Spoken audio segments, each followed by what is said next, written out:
What up, everybody, and welcome to M&T Bank Stadium in Baltimore. Commanders took a tough L, no way around that, but still, you look at a team that's 4-2 that comes in to face this Baltimore squad, legitimate Super Bowl contender. They could not run the ball. I think that's the biggest difference in this game. Jaden still looked pretty good. I think you come out of that loss. I'm not a moral victory avocado toast dude, but this team, Washington, can play with anybody. They can play with anybody, and you missed Brian Robinson a lot today, particularly at the goal line.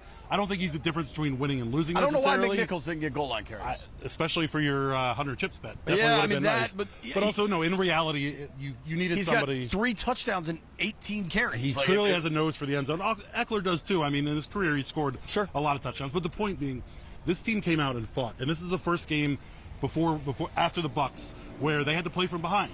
And you didn't see them panic. You saw Jaden stay calm, stay collected. He wasn't trying to score 13 points at once. He took what the defense gave him. They were able to move the ball relatively well. Came up with, 270 passing yards or so? Yeah, Jaden finished 269, 2 touchdowns. I mean, he's 24 35.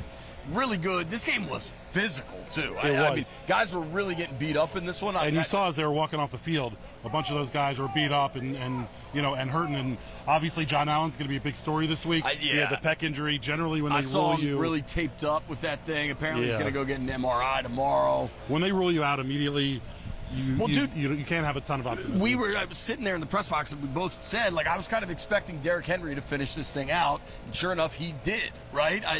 And you're down Allen, you're down Dorrance Armstrong, your D-line lacks a lot of the kind of rotational pieces. Oh, and then they have Derrick Henry who's going to cause major trouble.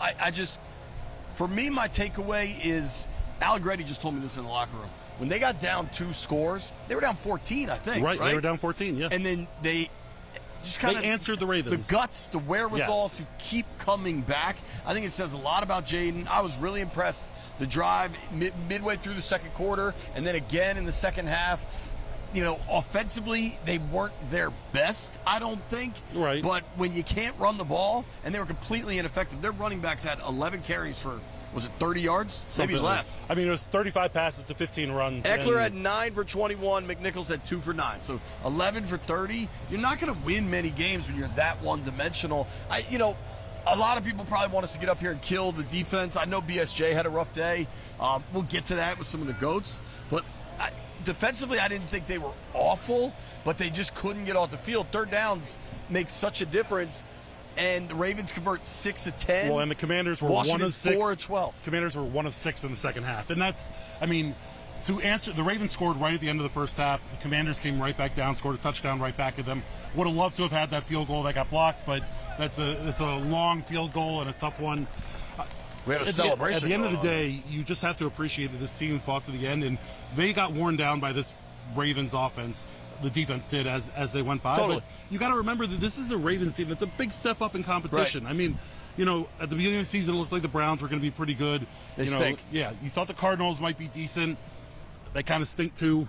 I think I don't even want to play the game by game because they've looked really good. They didn't look as good as they can. I think a lot of it. I don't know that it's because Brian Robinson didn't play, but that's sure as hell a factor. Sure, certainly, they weren't able to run the ball from the get-go, and they tried to. They kind of got away honest. from it. They never really ran any power except with Jaden at the goal line, which was. I did not Jaden love took the power. Some shots today, and legal, and most of them were in the pocket, and this happens in football. But he's going to need ice bath.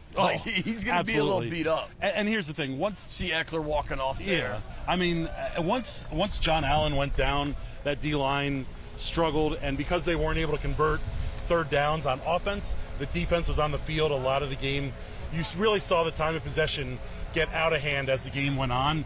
And what it finished, it had to finish close to 2-1, right? Yeah, Dan Quinn, talked on the post-game podium about how it felt like a blowout or felt lopsided in some regards, and it ended up. Some of the final stats are going to look. Some of the final stats are going to look lopsided, but at the end of the game, this team was down by 7 with a chance to get a stop on defense, and they gave themselves every opportunity to potentially win this game. Time of possession in this thing, Baltimore was 36 minutes to Washington's 25, 24, I guess, 23-52, 24. before people start correcting me. Dude, the fourth down continues to be good. Fourth down, yeah. I mean, they're now third down. Are they so 9 of 9 on the year? 9 of 9 on the year. And I was going to ask you real quick. With about 6 minutes left in the game, 8 minutes left in the game, they had a 4th and 6 from the 44. They ended up punting. Trest pinned him at the 3-yard line. Problem is, the Ravens ended up going. They were down by 2 scores at that time, or they're down by 1 score at that time. Right. I thought it was 7, right? And then the Ravens come right down the field. Derrick Henry ran for a bunch of yards. I believe it was 10 plays, 96 yards. You know, do you think that it was too passive to punt that ball there? I don't know. I wrote it down to discuss it. I think it's an interesting discussion. I think between that and the really bad pass interference penalty, like those are two really key moments in this game. And punting isn't always wrong, right? Like we've gotten to this world where if you don't go for it on 4th down, it's just incorrect at all times. And I don't think that is accurate, but especially when you're on the plus side of the 50, everyone thinks it's a must go almost every time. My thing about it is, I think normally you don't necessarily go for a 4th and 6 there, but when you have a player like Jaden who's lightning in a pan, capable of making magic in a pan, you got it. I think you leave the ball in your star's hand and let him try and make a play. One of the best comments I heard in the locker room was Cosme, and he's like, "Yeah, you know, losing sucks. There's no moral victories, all that." He's like, "But we've got that dude in the backfield, and we feel like we're in every game." And I feel like that belief is starting to grow more and more. I don't know that Jaden was his sharpest, but the connection he has with Terry is really starting to boom. He did a good job with Eckler, getting him on a couple checkdowns down the sideline, which was nice. I keep going back to what I love about Jaden is that, you know, this game they were losing. They were coming back from this. They're trying to come back in this game, and you didn't see Jaden start trying to get 13 points with one pass, which you see across the NFL. The last time I was in this building was the AFC title game, and Lamar and the Ravens were down early to the Chiefs, and Lamar was pressing that whole game to try to score 10 points with every throw. And when you press like that, it never works out. Jaden never did it. I'm not comparing this game to the magnitude of that game, but like he maintains his calm at every moment, and I love he had a bite. Can we show tweets? Can you tweet? Can you post the tweet of the video I posted of Jaden at the podium? Are we capable of doing that? Potentially. He said, in probably the last video I tweeted to whoever may be watching us back in D.C., he said, "We're here. We're going to fight. We're not going anywhere." Right. And you lost this game, but you're 4-2 with the Panthers coming to town. And then the Bears beyond that. And I think the Panthers this is not a, oh my God, the sky is burn falling everything situation. And what's going to be super interesting this week and into the next week's game against the Panthers is that's a classic letdown spot after a good run, you know, a tough loss today. But DQ strikes me as the coach that's not going to allow this to be a real letdown, and I'm super excited to see what this team looks like on Sunday when they're retiring Darryl Green's jersey at Northwest Field, because I think this team's going to rebound, and I think it starts with Jaden. And DQ has talked about how, you know, his calmness and the way that he, you know, reacts in the face of adversity is so strong. Yeah. Listen, I think we're going to get your tweet up about the same time we get that chat function going. They're working on the chat, which I appreciate. We I are think working on the will be chat. a lot of fun. Real. Do we have look ahead for next week? I bet they're still favored by. They were 8.5-point favorites. Damn. I think it's crazy because it's been so long since they've been favored by that much, but it feels about right that, you know, they should be 8 or 9 point favorites over a Panthers team that, you know, has been struggling. Jaden couldn't get going on the ground. I mean, dude, if you look at the total first downs in this thing, the Ravens had 28 first downs to the Commanders' 18. Do you have halftime stats on there? I don't. Nine first downs on the ground for Baltimore. How many first downs do you think Washington gained just on the ground? One. 9-1. I know you and your ratios. 9-1. That's the ball game. I love that Noah Brown came back this week. Clearly, he was a target of Jaden's. He got that PI. He got the long PI right over there on the 4th down. But I think he got targeted 9 times today. He was the most targeted receiver in the pass game, and you saw Noah Brown make a bunch of really nice catches along the sideline. Terry had some hella catches too. Terry did too. what I love this Noah touchdown, Brown, 8 targets, 4 catches. the touchdown 58 that Terry yards. scored right here. Yeah. Was they threw like a pump to fake the Dude, I fade, mean, he had to get and under then that. Jaden threw a perfect back Outside shoulder shoulder, to him. yeah, it was I great. mean, it wasn't necessarily a perfect throw, but it was Terry was going to catch it, or no nobody. one was going to catch It's it. bouncing out of and bounds. you love the way that even though he took a lot of big hits in the backfield and in the pocket, How about when Terry got blasted? Terry got blasted. But you know what? That's football. Yeah, I hate that in this day and age when a In receiver gets live blasted. time, it looked like it was helmet to helmet. They reviewed it, they talked through it. I think the rest And made they the came right up to call. the right answer. Yeah. But Jaden got blasted a bunch. Terry got blasted. They didn't turn over the football. Right. You know? And easily. Lamar did. Told you. Should have bet that, not McNichols. Yeah, absolutely. And what I love, what I was thinking about with kind of this Joe Witt defense, he talked this week about how he didn't think he's gone more than 5 games in his career without an interception. There have been at least 3 times that guys prior to this week, that guys have gotten their hands on the ball, maybe even 4, between Benjamin St. Juste and Quan Martin and Mikey Sainristil still. And it shows you that the defense is being put in the right positions. Sure. And I think as the talent continues to improve, maybe we'll see some of those turnover numbers kind of start moving up, because as exciting as the season is, still had a hell of a game. What toughness. Early on in that game, he really set a tone. He had the interception, obviously. He set the edge on a nice Derrick Henry run. John Allen came in and cleaned up the mess, but he did a good job of being physical. And he's a small dude. Derrick Henry scored one of his touchdowns right here, and Sainristil still came up to him and would have met him almost at the goal line. Made a little bit of a business decision, smart move. He's a $150. Derrick Henry's what? 250. 250. Like he was going to just bounce right off him, and he tried to punch the ball out, but he's looked good. Well, it's also like Sainristil can make that play when he can get low, but at the goal line, there is no low. Once Derrick Henry gets a full head of steam, I don't know yeah. if there's a whole lot that he can really do. You know, we haven't talked about MGM yet. We're going to be there tomorrow night. MGM National Harbor. We got the pod party, Monday Night Football, Bills, Jets. Be there. We can go through all this stuff in person. Where's is that the train right there? No, that's a bus. No, dude. Oh, that's a train. Because it's so loud. Yeah, Look how close that's absolutely is. a train. Bill, look at that, But dude. you know what? You know what's That going to be train is like 200 yards away. You know what's going to be a wagon? Us at MGM tomorrow night. Yeah, but Bill, can you show him that train? No, I'm Bill cannot easily show distracted. him the train. It's right back there. It's maybe Bro, they can that's hear it. maybe 200 yards away. It's right behind the stadium. There are train nuts. tracks. You tried Don't to you call it a remember? bus. Don't you remember as we walked in, we walked right across the train tracks? Yeah, but I didn't think it would run, 45 minutes after the game ended? An hour? It's running. Train's got to run. Big wheels keep on turning. Big wheels keep on turning. Official podcast party. I don't care. You can call it unofficial if you want. I'm claiming it. Official podcast party. MGM National How deep Harbor. are you going tomorrow night? How deep are you going? You know me. Listen, if you want to hang with me, be there early. You'll be fine. I think you. What's your over/under for out time? I choose not to share those numbers. Midnight. Midnight? You don't think you're going to make it to the whole game? Brother, we'll see. Maybe I get a room. That might not be the If I worst got a thing. room, would help. I'll tell you Because what. I think inherently I got to get home. the number of how deep I go and how late you stay is dependent on whether we're staying There's a direct there. correlation. Yes. No, I think There's a ratio. your to- level of depth is a true wild card.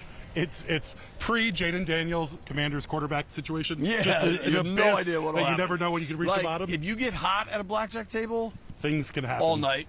If you get cold at a blackjack table, could be all night. Nah, I'm not a chaser. I mean, I'll chase once or twice, but I'm not an all-night chaser. If things go south, they go south. We'll see. I'm more concerned about the Oktoberfest style beers they have that are, They fit in your liters hand tall. quite well. These mitts were made for drinking. I'll tell you that. All right, let's do game balls. Danny, God bless you. We love you. We're giving away some game balls. All right, I know they lost. Game Balls and Goats brought to you by Oarsman. We ride with them. You should too. JP's bought Yaji 1,000 was cars. here. Yaji was here today? Yeah, I never saw him. Hey, Bob, where were you, bud? Well, Was it's a text actually message our too fault. much? It's actually our fault. And we'll start with goats. And listen, for all the talk about the traffic at FedEx Field, Thank you. Northwest Stadium. Thank you. This was god-awful getting in here today. And I didn't go to social media and complain. Like, there's no value in that, but I'm going to complain right here, right now. From 95, from the exit ramp. No, just from the fine. exit Okay, ramp. do that. Russell Street to the parking spot was 90 minutes. Yeah. And we went a quarter of a mile. It was Bethesda- unbelievable. Bethesda, Maryland and to Baltimore, bleep you Maryland. to all the people involved. How is that the freaking plan? fired up over there. It drove me crazy. So we didn't get to see Biaggi because we didn't get in here until like 12:15. It took us 2.5 hours, or 2 hours and 45 minutes almost, from Bethesda, Maryland to Baltimore, Maryland. What is that, 50, 45 miles? Whatever. Another GOAT is I think he was the back judge that threw the flag on that big Ravens PI. That, which was, the big Ravens PI, or the one on the hit on Terry? No, the BSJ. Yes. Yeah. That was a tough one. The receiver just falls down, so it's like, it must have been interfered with. Nah, man, maybe he just fell. I was going to give a hat tip to the ref that threw the flag on the Terry unsportsmanlike that ended up for picking it up. You get a hat tip for picking it up, but he was standing on the near hash and threw it far hash to the sideline. I mean, he threw that pretty dang far. Another GOAT to the ref that was right here that called the PI on. I think that was on BSJ too. Yeah. On the drag coming across the middle. All the way across, yeah. And not that the call was wrong. He was a little grabby right as he made his turn. But what they did, it was the total junk you see in the NBA all the time, or college hoops, when the ref doesn't make the foul call until they see the bucket doesn't drop. Right. That the ball rims out, and then they make the foul call. Like, it was so late. It's so frustrating to see those flags fly so late in that game. We're starting with a lot of GOATs. Yeah. You want to just stay on GOATs, and then we can go to game balls when we get to them? We keep mentioning them. I think this wasn't Benjamin's best game. It was not Benjamin St. Juste's best game. We were talking about how he's kind of played incrementally better as they've gone, but Zay Flowers just cooked them today. Cooked everybody. Early on, he had 7 for 111 in the first half. Like, that's actual 7-11 numbers. Yeah. Like, he's always open. Like, whoever claims that moniker, he went for 7-111. He's always open. Instead of stopping at the best fried chicken joint in Baltimore, Royal Farms? Yeah, Royal Farms. We stopped at 7-Eleven on the way back. In the second half, though, Flowers only finished with 9 for 132. So they held him didn't throw the ball much in the second half. Mark Andrews has been a ghost. He's had 2 games with 50 yards and 3 games where he's had either 0 or under 5 yards receiving. And today, he found himself wide open. I jinxed the secondary midway through this game. You did. That was kind of funny. I was like, they've thrown for a bunch of yards, but guys haven't been running wide open. I've been impressed, seeing how these guys work. And then immediately, Zay Flowers, Mark Andrews. Well, and then they just leaned on Henry in the second half. Well, once John Allen went out, and quite frankly, they were fine, but they weren't getting stops on Henry, but they weren't letting him go the distance. Then he busts the long one. But then he starts busting it and becoming the wind is a little kicking bit up bigger. here in Baltimore. There's a chance that JP's computer goes flying, and I'm hoping that it doesn't. And, I might have to. Yeah. Oh, boy. What the hell just happened? It's like, is Hurricane Helene on our way? I feel like we're not in Kansas anymore here. I mean, I'm all buttoned up here, and my stuff is flying around like it was when it wasn't. You didn't want to button up now. Yeah, button up right now. I'll just hold both mics, and we'll just go from here. But Austin Dude, what just happened? Austin Cyber that train showed up. Yeah, how do we feel about the kicking situation? My feeling doesn't change because he made the 55-yarder. And he made it with room to spare. I think it's a can kick for me. The blocked field goal, the extra point right here. That was ugly, dude. It was like a knuckleball. I because NFL stats claim that it was a block, I imagine that somebody got a finger on it. But in all the things that we watched, low, that it's you didn't pretty have a easy chance. to block.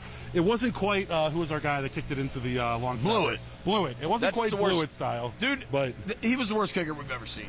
How about the snap the Ravens center had? That's the worst snap I've ever seen. I think Lindstrom. And dude, if Wagner's eyes are obviously upfield, but if he just looks down, the ball's right in front of him. It's tough because do you ever expect to see a snap that bad? No, never. So things happen. But BSJ gets one. I think that I don't. Even though maybe outside. How do we of Dexter do just the run game? Like That's the run problem. game in general. I don't know how we quantify that. Teams aren't blowing this team out running the ball. They're not getting 10, 15 a pop like we've seen in years No, I'm past. talking about the offensive, like the Commanders' I want run to finish game. on the Ravens, the Ravens running game. Okay.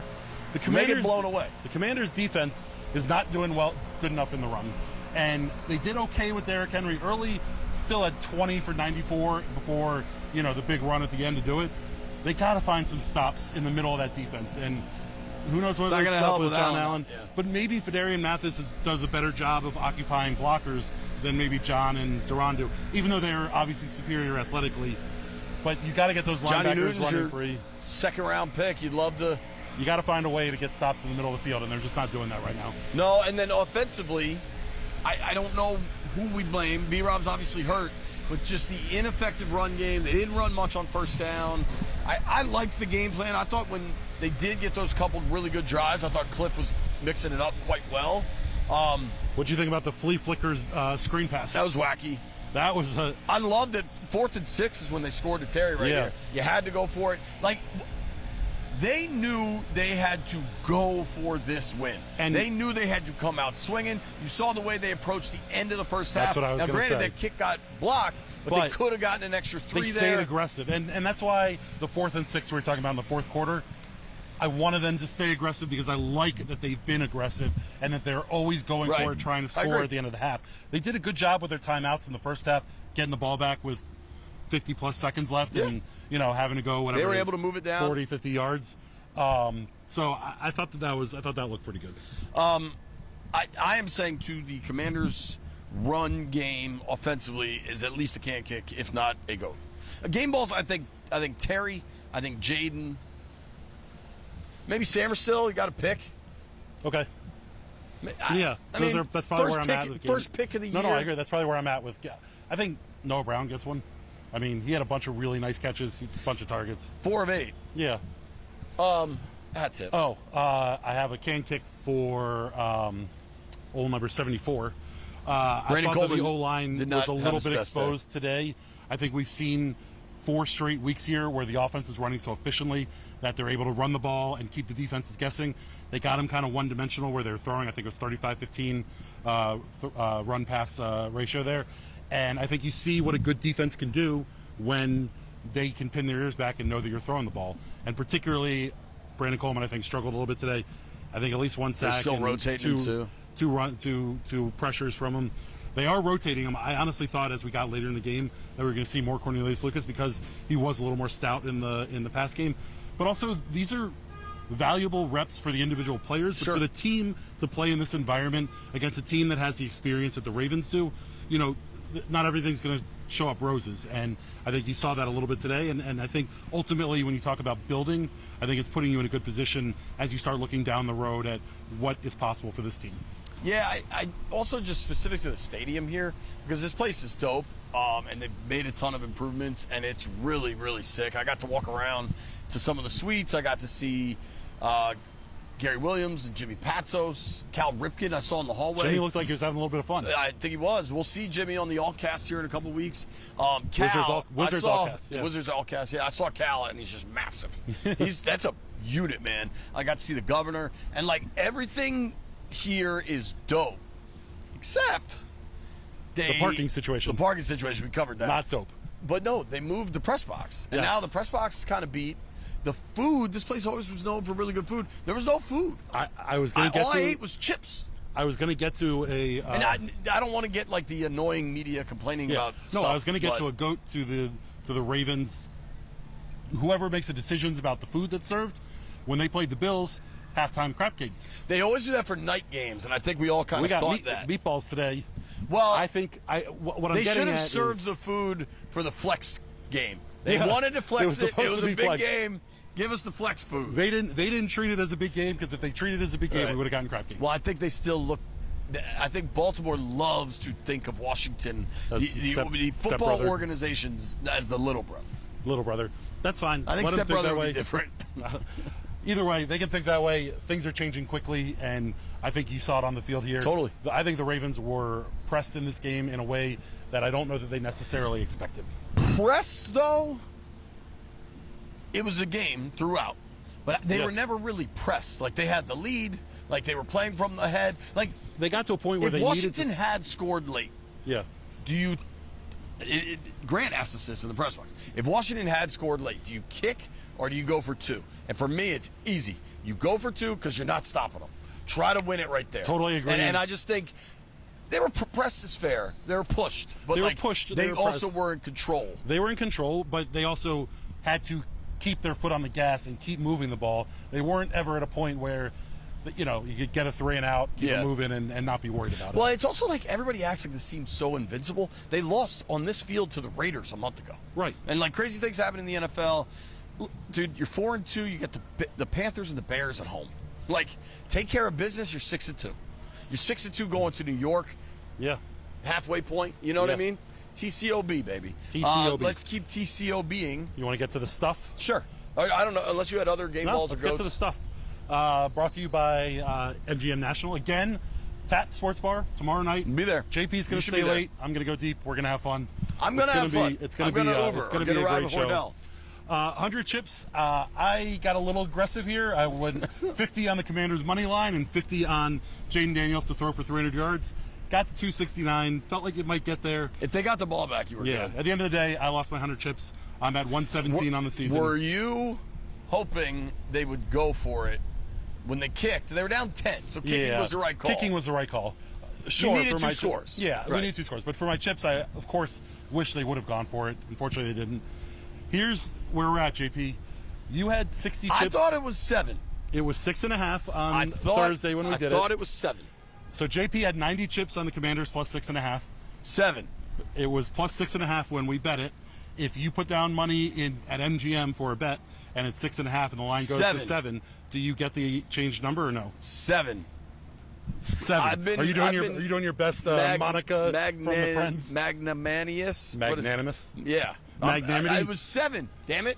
Now look, the graphic shows you right there. It was 6.5. Fix the graphic, please. It was 7. It's a push.